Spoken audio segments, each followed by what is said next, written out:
membre nayebi ke bozawana ngai kombo nga Dr Harmonie Mangbel Mikoska Marshall nazali motivatrice ya ba génération nyonso lelo tokosolo la maimatali diabète tope maladie ya sukali komata ezali bokono ya métabolisme ezalaka caractérisé na sukali komata na kati ya makila de façon anormale pe ya kolanda na libela babengi yango sukali likolo tope hyperglycémie valeur normale ya to ya sukali na kati ya makila tope glycémie ezali na katikati ya 0,7 na 1 gramme 10 par litre ya makila.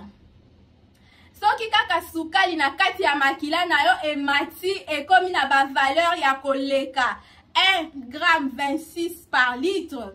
Wana ekomi répété ba bengi yango diabète, surtout ceux qui ba contrôler examen moko ba bengi hémoglobine glyquée. Oyo ekoki koya brusquement epa ya bana mikie to bengi yango diabète de type 1 tope diabète oyo ekoyaka na kotingama na insuline eyaka entre 6 to 10% de cas.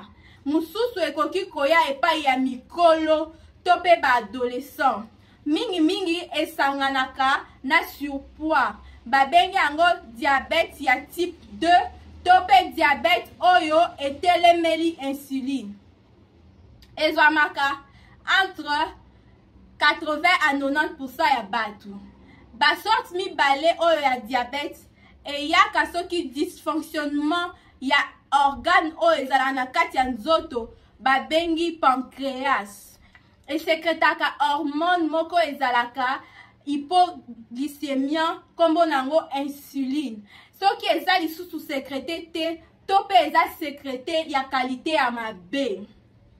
Alors ba muscle ekosala lisusu malamu te toko brûler lisusu ba graisse na biso bien te tope énergie sukali ekozala éliminer makasi te ekozala stocké ekotonda na kati ya makila po esala oyo babengi hyperglycémie na yango il faut tosala attention parce que komemela biso malembe ba destruction ya batio ya makila oyo babengi ba artère ba veine kasi mingi ebebisaka ba vaisseau tope batio ya mikie oyo ezalaka na misu na barin tope na makolo pe ekomema basine mbala moko soki diabète eza ya mwana mukie oyo bazosala type 1 kasi epa ya mikolo diabète ezalaka nango na basine te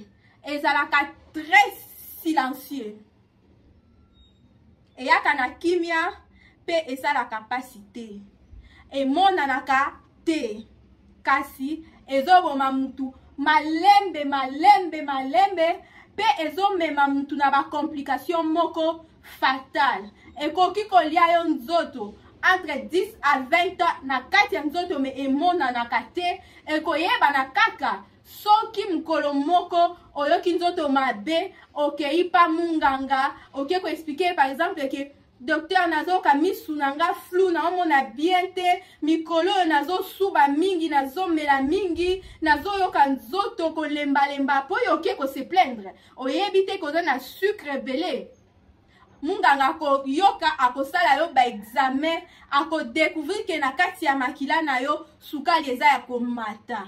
Forme mususu ya diabète eza troisième forme babengi yango diabète gestationnel.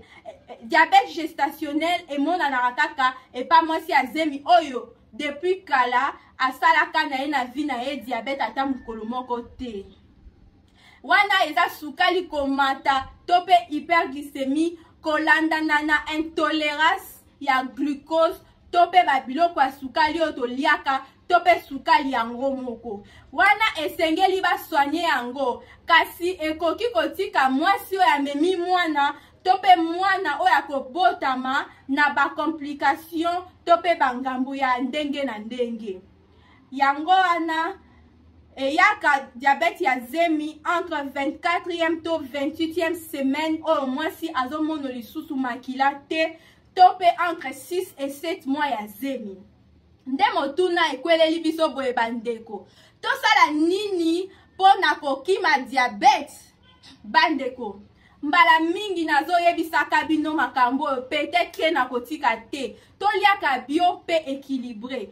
Toliaka bilei ya mungwa mukie. Tochaka na bilei na biso sukali mukie pe mafuta mukie.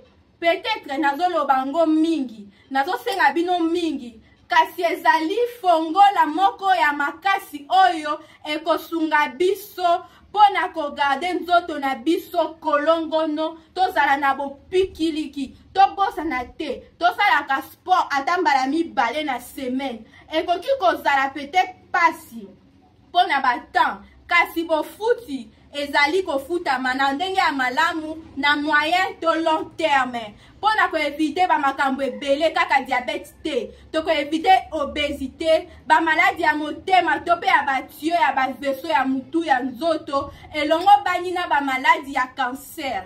Bandeko bato oyo basi basali diabète basala nini pona bakima bakomplication to pe baimpact ya mabe?